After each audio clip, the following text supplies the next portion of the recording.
በሃይማኖታዊ ስልጣንና በፖለቲካ ተጽዕኖ ወደ ተሸፈነው የኢየሩሳሌም ጥንታዊ ኮሪደሮች ውስጥ እንግባ።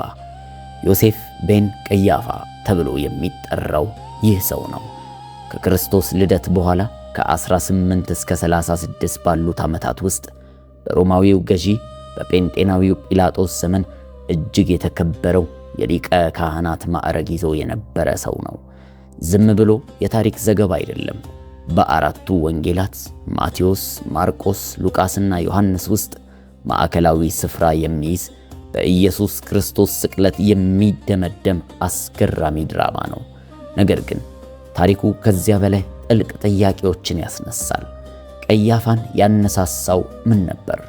በአንድ ንጹሕ ሰው ላይ የሐሰት ድር እንዲያደራ ያደረገው ግፊትስ ምንድን ነው? እስቲ ይህንን ምስጢራዊ ሰው በዓይነ ሕሊናችሁ ተመልከቱት። ለሳንሄድሪን ጉባኤ ሕጋዊ ውሳኔ የሚያስፈልገውን የ71 አባላት ቁጥር ሳያሟላ በራሱ መኖሪያ ቤት በሚስጥር ችሎት ሲመራ ይታያል። ለምን ወግና ሥርዓቱን በግልጽ ጣሰ? ለምንስ በኢየሱስ ላይ ያለምንም ምክንያትና ፍትሕ የተቆጣ ሕዝብ እንዲነሳሳ አደረገ? በዚህ ጉዞ ውስጥ በቀያፋና በኢየሱስ ስቅለት መካከል ያሉትን የሚስጥር ንብርብሮችና ውዝግቦች እንፈትሻለን። ከመቀጠላችን በፊት ግን ለዚህ የታሪክ እንቆቅልሽ ቅርብ እንዲሆኑ ይህንን ቻናል ሰብስክራይብ በማድረግ መጽሐፍ ቅዱሳዊና ታሪካዊ የሆኑ እውነታዎችን በየቀኑ ሲለቀቅ እንዲደርሶት አሁኑኑ ቤተሰብ ይሁኑ። ዮሴፍ ቤን ቀያፋ በኢየሱስ አገልግሎት ዘመን በይሁዳ ላይ ትልቅ ተጽዕኖ የነበረው ሰው ነው። የተወለደው በ14 ዓመተ ዓለም አካባቢ ሲሆን በ46 ዓመተ ምህረት አርፏል ይባላል። በዮሴፍ የታሪክ መጽሐፍት መሠረት ቀያፋን ለዚህ ሹመት ያበቃው በ18 ዓመተ ምህረት የነበረው የሮማው ተወካይ ቫለሪየስ የግራቲየስ የተባለው ነው። ቀያፋ በዘመኑ ከነበሩ ካህናት ሁሉ በበለጠ ረጅም ጊዜ ለ20 ዓመታት ያክል በስልጣን ላይ ቆይቷል። ይህ የሚያሳየው በሃይማኖታዊ ስልጣንና በሮማውያን አስተዳደር መካከል ያለውን ውስብስብ ፖለቲካ በብልሃት የመምራት ችሎታ እንደነበረው ነው። ዋናው ጥያቄ ቀያፋና የሃይማኖት መሪዎች ኢየሱስን ለማጥፋት የፈለጉበት ምክንያት ምንድነው የሚለው ነው። የሚገርመው የኢየሱስ ዓላማ ቀድሞውኑ የተወሰነ ነበር። እርሱ ለሰው ልጆች ሁሉ ቤዛ ሊሆን የተዘጋጀ መስዋዕት ነው። ኢየሱስ ስለሚመጣበት መስዋዕትነትና ስለ ክህደቱም አስቀድሞ ያውቅ ነበር። በማርቆስ ምዕራፍ 14 ቁጥር 21 ላይ እንዲህ ይላል፣ የሰው ልጅስ ስለ እርሱ እንደተጻፈ ተላልፎ ይሰጣል፣ ነገር ግን የሰው ልጅን አልፎ ለሚሰጥ ለዛ ሰው ወየውለት፣ ያ ሰው ባይወለድ ይሻለው ነበር ብሎ ይናገራል። ይህ ማስጠንቀቂያ ቢሰጥም በኢየሱስ ላይ ያሴሩት ሰዎች ግን የእርሱን እውነተኛ ማንነት አላወቁም ነበር። በቀያፋ የሚመራው ሳንሄድሪን ጉባኤ በኢየሱስ ትምህርት ቢረበሹም ኢየሱስ በቅርብ የሚያውቀው ሰው ግን ያስፈልጋቸው ነበር። በዚህ ጊዜ የአስቆሮቱ ይሁዳ መጣ። ይሁዳ ለገንዘብ ካለው ስግብግብነት በተጨማሪ መሲሁን እንደ ወታደራዊ መሪ ቆጥረው ነበር። የሮማውያንን አገዛዝ የሚገለብጥ መሪ ሲጠብቅ፣ ኢየሱስ ግን ስለ መንፈሳዊ መንግሥት ያስተምር ነበር። ኢየሱስ መንገድ፣ እውነትና ሕይወት እኔ ነኝ ሲል ይሁዳ ይህን ቃል እንደ ወታደራዊ መፈክር በተሳሳተ መንገድ ተረጎመው። በዚህ የተሳሳተ ግንዛቤና በገንዘብ ፍቅር የተነሳ ይሁዳ ኢየሱስን አሳልፎ ለመስጠት ከቀያፋ ጋር ተስማማ። ይሁዳ የጠበቀው ወታደራዊ አመጽ ባለመከሰቱ ተስፋ በመቁረጥ ለገንዘብ ሲል ኢየሱስን አሳልፎ ለመስጠት ተስማማ። ክህደቱም በታወቀው የሽንገላ መዛም ተፈጸመ። ይህ ለሃይማኖት መሪዎች ኢየሱስ በደቀ መዛሙርቱ መካከል መሆኑን የሚያሳይ ምልክት ነበረ። በዚህም ጊዜ ኢየሱስን ይዘው የታሪክን ሂደት ለዘላለም ወደሚቀይረው ክስተት ወደ ቀያፋ መኖሪያ ቤት ወሰዱት። ታዲያ ኢየሱስ እንደተያዘ የተከተሉት መንገድ ከመደበኛው የቤተ መቅደስ ጥበቃ ሥርዓት ፍጹም የተለየ ነበረ። እንደ ጴጥሮስና ዮሐንስ ያሉ ሌሎች እስረኞች ሙሉ የሳንድርሄድን ጉባኤ እስኪሰበሰብ ድረስ በቤተ መቅደስ እስር ቤት ይቆዩ ነበረ። ኢየሱስ ግን በቀጥታ ወደ ሊቀ ካህናቱ ወደ ቀያፋ መኖሪያ ቤት ተወሰደ። ይህ ድርጊት በብዙ ምክንያቶች አስገራሚ ነበረ። አንደኛው ዕለቱ የፋሲካ ዋዜማ ሲሆን ሊቀ ካህናቱና ሌሎች የሃይማኖት ባለስልጣናት ከቤተሰቦቻቸው ጋር በበዓል ሥርዓት ላይ መሆን ሲገባቸው የአንድን የገሊላ መምህር ጉዳይ ለማየት መሰብሰባቸው ያልተለመደ ነው። ሁለተኛው ምንም እንኳን የቀያፋ ቤት የቅንጦት ቢሆንም የ71ዱን የሳንድርሄድን አባላት ሙሉ በሙሉ ለማስተናገድ ሰፊ አልነበረም። በማርቆስ ወንጌል ላይ እንደተገለጸው የኢየሱስ ክስ የተከናወነው በሚስጥር ጥላ ስር ነበረ። ይህም ቀያፋ ሙሉውን የሳንድርሄድን ጉባኤ ሳያሟላ እንኳን ጉዳዩን በፍጥነት በሚስጥር ለመጨረስ ምን ያህል ቸኩሎ እንደነበረ ያሳያል። ይህ በሌሊት የተደረገ ሚስጥራዊ እንቅስቃሴ ውሳኔዎችን ከሕዝብ እይታ ውጪ ለማሳለፍ ሆም ተብሎ የተደረገ ጥረት ነበረ። በዮሐንስ ዘገባ መሠረት ኢየሱስ መጀመሪያ የቀረበው የቀያፋ አማት ወደ ነበረውና የቀድሞ ሊቀ ካህናት ወደ ነበረው ወደ ሐና ነበረ። ሐና በሃይማኖታዊ ጉዳዮች ላይ ከፍተኛ ተሰሚነት ነበረው። ከጥቂት ጥያቄዎችም በኋላ ኢየሱስ በወቅቱ ለ12 ዓመታት ያክል በሊቀ ካህንነት ሥልጣን ላይ ወደ ነበረው ወደ ቀያፋ ተላከ። እዚህ ጋር ትልቁ ፈተና ይመጣል። ቀያፋ ኢየሱስን በራሱ ሥልጣን ብቻ መቅጣት አይችልም ነበረ። የሳንድሄድሪን ጉባኤ ስምምነት ያስፈለገው ለዚሁ ነው። ካልተስማሙ ግን ወደ ሮማውያን መንግሥት እርዳታ መጠየቅ ይኖርበታል። ነገር ግን ሳንሄድሪን የራሳቸውን ጉዳይ ያለ ሮማውያን ጣልቃ ገብነት መጨረስን ይመርጡ ነበር። ሌላው ችግር ደግሞ ኢየሱስ የቀረበበት ክስ በቤተ መቅደሱ ውስጥ ሁከት ፈጠረ የሚል ብቻ በመሆኑ ይህ ደግሞ ለሮማውያን ሞት የሚያስቀጣ ከባድ ወንጀል ሆኖ አይታይም ነበር። ሁኔታውን ይበልጥ ያባባሰው ምስክሮቹ አለመስማማታቸው ነው። አንዱ ምስክር እኔ ይህን በእጅ የተሰራውን ቤተ መቅደስ አፈርሳለሁ፣ በ3 ቀንም ሌላ በእጅ ያልተሰራውን እሰራለሁ ሲል ሰምቼዋለሁ ቢልም ይህ ደግሞ ብዙ ነቢያት ቀደም ብለው የተናገሩት በመሆኑ ለክስ በቂ አልነበረም። በዚህ ጊዜ ቀያፋ ሌላ ዘዴ መጠቀም ነበረበት። ኢየሱስን በቀጥታ እንዲህ ሲል ጠየቀው። አንተ መሲሁ የብሩክ ልጅ ነህን ብሎ ጠየቀው። እንደ ማርቆስ ዘገባ ኢየሱስም እንዲህ ሲል መለሰ ይለናል። የቀያፋን ጥያቄ ለመመለስ ከዳንኤልና ከመዝሙር መጽሐፍት ኢየሱስ በመጥቀስ እንዲህ አለ። እኔ ነኝ፣ የሰው ልጅም በኃይል ቀኝ ሲቀመጥ በሰማይም ደመና ሲመጣ ታያላችሁ አለ። ቀያፋ መስማት የፈለገው ይህንን ነበር። ሮማውያን ስለ አይሁድ ሃይማኖታዊ ትርጓሜ ግድ ባይኖራቸውም እንደ በኃይል ቀኝ መቀመጥ ያሉ ቃላት ግን ፖለቲካዊ እንድምታ ስላላቸው ትኩረታቸውን እንደሚያስብ ያውቅ ነበረ። ሊቀ ካህናቱ ልብሱን ቀደደና ከእንግዲህ ወዲህ ምስክሮች ስለምን ያስፈልጉናል አለ። በእርሱ እይታ ኢየሱስ በራሱ ላይ ፈርዶ ነበረ። ቀያፋ ኢየሱስ እንዲሰቀል በጣም አሳማሚና አዋራጅ በሆነ መንገድ እንዲሞት የፈለገባቸው ስውር ምክንያቶች የሚከተሉት ነበሩ። መጀመሪያው የተናገራቸው የክብር ጥያቄዎች ናቸው። ራሱን መሲህ ማድረጉ። ሌላው ያደረጋቸው ሥራዎች ናቸው። ተአምራቱ ሕዝቡን መሳባቸው። በሃይማኖታዊ ሥርዓታቸው ላይ የደቀነው ስጋት ግብዝነታቸውን በማጋለጡ በአኗኗራቸው ላይ ያመጣውን ስጋት ሥልጣናቸውን መገዳደሩ፣ አብሯቸው የሚውላቸው ሰዎች ከኃጢአተኞች ጋር መብላት መጠጣቱ፣ እናም ለሃይማኖታዊ ወጋቸው አክብሮት ማጣቱ፣ ሰንበትን እንደነርሱ አለመጠበቁ ነው። ይህ በእነርሱ ውስጥ ከባድ የሆነ ቅናትና የሥልጣን ስጋትን ጫረባቸው። የሃይማኖት መሪዎቹ የኢየሱስ ሥልጣን ከእነርሱ እንደሚበልጥ ሲረዱ ቀንተው ነበር። ከአለቆችስ ወይም ከፈሪሳውያን በእርሱ ያመነ አለን በማለት ተራውን ሕዝብ በድንቁርና ይከሱ ነበር። ኢየሱስ አጋንንትን ሲያወጣ እንኳን በአጋንንት አለቃ በብዔልዜቡል ያወጣል ይላሉ። ተአምራቱን ለሰይጣን ሰጡ። ይህ ጥላቻቸው ኢየሱስን ለአንዴና ለመጨረሻ ጊዜ ለማጥፋት ያላቸውን ውሳኔ ያጠናከረው። ኢየሱስ በቤተ መቅደስ የነበሩትን ነጋዴዎችና የገንዘብ ለዋጮችን ጠረጴዛ መገልበጡ በሥርዓታቸው ላይ ቀጥተኛ ጥቃት ነበረ። የአባቴን ቤት የንግድ ቤት አታድርጉት ማለቱ ጥቅማቸውን ነካባቸው። በዚያ ዘመን አይሁድ ከሮማውያን ቀንበር ነፃ የሚያወጣቸው ወታደራዊ መሲህ ይጠባበቁ ነበር። ኢየሱስ ግን መንፈሳዊ መንግሥት መስበኩ ለመሪዎቹ ግራ መጋባትን ፈጠረ።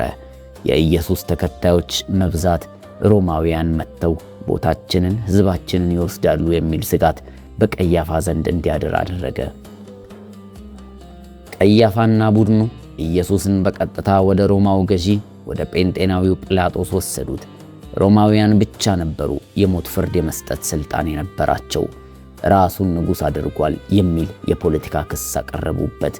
ጲላጦስ በኢየሱስ ላይ ምንም በደል ባያገኝም በሕዝቡ ግፊትና በካህናቱ ሴራ ምክንያት በንጹሑ ኢየሱስና በታወቀው ወንጀለኛ በርባን መካከል ምርጫ ቀረበ። ሕዝቡ ግን መሪያቸውን እየገፋፏቸው በርባን ይፈታ፣ ኢየሱስ ይሰቀል ብለው ጮኹ። ጲላጦስ ከደሙ ንጹሕ መሆኑን ለማሳየት እጁን በውሃ ታጠበና ኢየሱስን እንዲሰቀል አሳልፎ ሰጠ። ኢየሱስም በመስቀል ላይ ሆኖ የሰው ልጅን ቤዛነት ለመፈጸም ወደ ጎልጎልታ የሚወስደውን አሰቃቂ መንገድ ጀመረው። በጎልጎልታ ጨለማ ምድሪቱን ሸፈናት። ኢየሱስም አባት ሆይ ነፍሴን በእጅህ አደራ እሰጣለሁ የሚለውን ልብ የሚነካ ቃል ተናግሮ የመጨረሻ እስትንፋሱን አወጣ። ይህ ለሰው ልጅ የተከፈለ ቤዛነትና የመሥዋዕትነት ጉዞ ፍጻሜ ነበረ። ክርስቲያኖች ይህንን ታላቅ የኃጢአት ይቅርታ የተገኘበትን ዕለት በየዓመቱ በስቅለት መልካም ዓርብ ያከብሩታል። መጽሐፍ ቅዱስ ኢየሱስ ከተያዘበት ጊዜ አንስቶ እስከ ሞተበት ድረስ ያለውን ቀናት በትክክል በቁጥር ባይገልጽም በወንጌላት ዘገባ መሠረት በሐሙስ ምሽት ተይዞ በዓርብ ከሰዓት እንደተሰቀለ ይታመናል። ይህም ማለት በሐሙስ ምሽት የተደረገው የመጨረሻው እራት፣ በጌቴሰማኒ የተደረገው ጸሎትና የተካሄዱት ተከታታይ የፍርድ ሂደቶች በሙሉ በአንድ ቀን በ24 ሰዓታት ውስጥ የተከናወኑ ናቸው። የታሪክ ምሁራን ኢየሱስ የተሰቀለበትን ትክክለኛ ዓመት ቢከራከሩበትም በአብዛኛው ከክርስቶስ ልደት በኋላ በ30 እና በ33 ዓመተ ምህረት መካከል እንደሆነ ይገመታል። ኢየሱስ ከሞት ከተነሳ በኋላ ቀያፋና የሃይማኖት መሪዎቹ ምን አደረጉ? የትንሣኤውን ዜና ለማፈንና የደቀ መዛሙርቱን ምስክርነት ለማዳከም የተለያዩ እርምጃዎችን ወሰዱ። በማቴዎስ ወንጌል ምዕራፍ 28 ከ11ኛው ቁጥር ጀምሮ መቃብሩን ይጠብቁ የነበሩትን ወታደሮች ጉቦ በመስጠት ተኝተን ሳለ ደቀ መዛሙርቱ በሌሊት መጥተው ሰረቁት በሉ የሚል የሐሰት ወሬ እንዲያሰራጩ አዘዟቸው። ከዓመታት በኋላ ቀያፋ ከሊቀ ካህንነት ሥልጣኑ ተወገደ። የታሪክ ዘገባዎች እንደሚጠቁሙት በሮማዊው ባለሥልጣን ሉሲየስ ቬቴሊየስ ከሥልጣኑ እንዲነሳ ተደረገ። ዳንቴ አሊጊየር ወይም ኢንፈርኖና በተሰኘው ታዋቂ ስነ ጽሑፋዊ መጽሐፍ ላይ ቀያፋ ግብዞችና ሐሰተኞች በሚቀጡበት የሲኦል ክፍል ውስጥ ለዘላለም ተጥሎ ሌሎች ሰዎች በላዩ ላይ እየተደረጉ እንደሚኖር በምሳሌያዊ ሁኔታ ገልጾታል። ይህ ታሪክ ለአንተ ለአንቺ ምን ትምህርት ይሰጣል? በቀያፋና በቡድኑ ምርጫ ላይ ያለህ አስተያየትስ ምን ይመስላል? ከዚህ ሁሉ በላይ ግን የቀያፋን ማንነት ይበልጥ የሚገልጸው በዮሐንስ ወንጌል 11ኛው ምዕራፍ ላይ የተመዘገበው ንግግሩ ነው። አልዓዛር ከሞት ከተነሳ በኋላ ሕዝቡ ሁሉ ወደ ኢየሱስ መሄዱን ሲያይ ሳንሄሪድ ጉባኤ ተጨናንቆ ነበረ። በዚያን ጊዜ ቀያፋ እንዲህ አለ፣ ሕዝቡ ሁሉ ከሚጠፋ አንድ ሰው ስለ ሕዝቡ ይሞት ዘንድ እንዲሻል አታስቡምን? አለ። ይህ ንግግሩ ሁለት ገጽታ አለው። ለቀያፋ ይህ ፖለቲካዊ ስሌት ነበረ። ኢየሱስን ብናስወግደው ሮማውያን እኛን ማጥፋታቸውን ያቆማሉ የሚል ግድያውን እንደ በጎ አድራጎት የቆጠረበት ቀዝቃዛ ውሳኔ ነበር። ለሰማይ ግን ሳያቀው ኢየሱስ ስለ ዓለም ሁሉ ቤዛ ሆኖ እንደሚሞት የተናገረበት ትንቢት ነበረ። ቀያፋ ኢየሱስን ለመግደል ብቻ አልነበረም ያቀደው። ኢየሱስ አልዓዛርን ከሞት ማስነሳቱ ትልቁን ሕዝባዊ ድጋፍ ስላመጣለት ቀያፋና ጓደኞቹ አልዓዛርንም ጭምር ለመግደል ተማክረው ነበረ። አልዓዛር በሕይወት እስካለ ድረስ የኢየሱስ ተአምር ሕያው ምስክር ስለሆነ ነው። ይህ የሚያሳየው ቀያፋ ለሥልጣኑ ሲል ተአምራትን እንኳን ሳይቀር ለማጥፋት ወደ ኋላ የማይል ጨካኝ መሪ እንደነበረ ነው። ኢየሱስ የእግዚአብሔር ልጅ ነኝ ሲል ቀያፋ ልብሱን ቀደደው። ይህ ድርጊት በወቅቱ እንደ ትልቅ የሃይማኖት ቁጣ ቢታይም በኦሪት ሕግ ግን የተከለከለ ነበር። በኦሪት ዘሌዋውያን 21ኛው ምዕራፍ 10ኛው ቁጥር ላይ ሊቀ ካህናቱ ልብሱን አይቅደድ ይላል። ቀያፋ ልብሱን ሲቀድ ሳያቀው የብሉይ ኪዳን የክህነት ሥርዓት ማብቃቱንና በኢየሱስ የሚተካው አዲሱ ሊቀ ካህናት ሥራው መጀመሩን የሚያሳይ ምሳሌያዊ ክስተት ሆነ። የራሱን ክህነት በገዛ እጁ የቀደደበት ቅጽበት ነበረ። ይህ ታሪካዊ አርኪኦሎጂያዊ ግኝት ታሪኩን ይበልጥ ሕያው ያደርገዋል። በ1990 በኢየሩሳሌም ውስጥ አንድ ጥንታዊ መቃብር ተገኘ። በዚያ ውስጥ እጅግ ያጌጠ የአጥንት ማስቀመጫ ሳጥን፣ በላዩ ላይ በዕብራይስጥ ዮሴፍ ቤን ቀያፋ የሚል ጽሑፍ ተገኝቷል። በውስጡም የአንድ የ60 ዓመት አዛውንት አጥንት ተገኘ። ይህ ግኝት መጽሐፍ ቅዱስ የሚናገረው ቀያፋ ዝም ብሎ የፈጠራ ሰው ሳይሆን በእርግጥም በታሪክ የነበረና ኢየሱስን ለሞት የዳረገው ያው ሊቀ ካህናት ለመሆኑ ትልቅ ማስረጃ ሆኗል። ቀያፋ ኢየሱስን የገደለው ሕዝቡን ለማዳን በሚል የሐሰት ሽፋን ነበር። ነገር ግን ታሪክ እንደሚያሳየው እርሱ የገደለው ሕዝቡን ሳይሆን የራሱን ክብርና ክህንነት ነበር። እርሱ አጥንቱ በሳጥን ውስጥ ታጥሮ ሲቀር የፈረደበት ኢየሱስ ግን መቃብርን ሰብሮ በመነሳት ዓለምን አሸነፈ። ቀያፋ ኢየሱስን የገደለው የአይሁድ ሕዝብና ሃይማኖት እንዳይጠፉ በሚል ሰብአዊ ምክንያት ነበር። ነገር ግን እርሱ ለሥልጣኑ ሲል የገደለው የሕይወት ባለቤት የሆነው መሲህ ነበር። ዛሬ የቀያፋ ሥልጣን አብቅቷል፣ መቃብሩም ተገኝቷል። የፈረደበት ኢየሱስ ግን በቢሊዮኖች ልብ ውስጥ ንጉሥ ሆኖ ይነግሣል። ዛሬም በሕይወታችን ውስጥ ለገዛ ጥቅማችን ስንል እውነትን እየሰቀልን ይሆን የሚል ጥያቄ እናንተን እንጠይቃችሁ። ወይንስ እንደ ኢየሱስ ስለ እውነት ለመሞት ዝግጁ ነን? ሐሳባችሁን በአስተያየት መስጫ ላይ አጋሩልን። በቀጣዩ ክፍል እስክንገናኝ ድረስ ታሪክ ቀያፋን የሚያስታውሰው በታላቅነቱ ሳይሆን በፈጸመው ታላቅ የፍትሕ ስህተት ነው። የ71ዱን የሳንድሬን ጉባኤ ሳይጠብቅ በሌሊት የሰበሰበው ያ ምስጢራዊ ችሎት የዓለምን ታሪክ ለዘላለም የሚቀይር የስቅለት መንገድ መጀመሪያ ሆነ። ቀያፋ ኢየሱስን በመስቀል ላይ በማሰቃየት ድል ያደረገ መስሎት ነበር። ነገር ግን ያ መስቀል ለኢየሱስ የድል አክሊሉ፣ ለቀያፋ ደግሞ የውድቀቱ ማኅተም ሆነ። ሊቀ ካህናቱ ቀያፋ ኢየሱስን አሳልፎ ሲሰጥ ሳያውቀው የራሱን ክህነት እየቀደደ ነበር። በመጨረሻም ሥልጣኑን አጣ። ታሪኩን በግብዝነት ተቋጨ። ኢየሱስ ግን መቃብርን ሰብሮ በመነሳት ሞትን ድል አደረገ። በጥላቻና በቅናት የታወረ ልብ ምን ያህል አደገኛ እንደሆነ ከዚህ ታሪክ እንማራለን። እናንተስ ከቀያፋ ታሪክ ምን ተረዳችሁ? እንደዚህ አይነት መልካም የሆኑ ቪዲዮዎች ከታሪክ ማህደርና ከመጽሐፍ ቅዱስ እውነት ውስጥ እያጣቀስን የምናቀርብላችሁ ኢፒክ ባይብል አማርኛዎች ነን።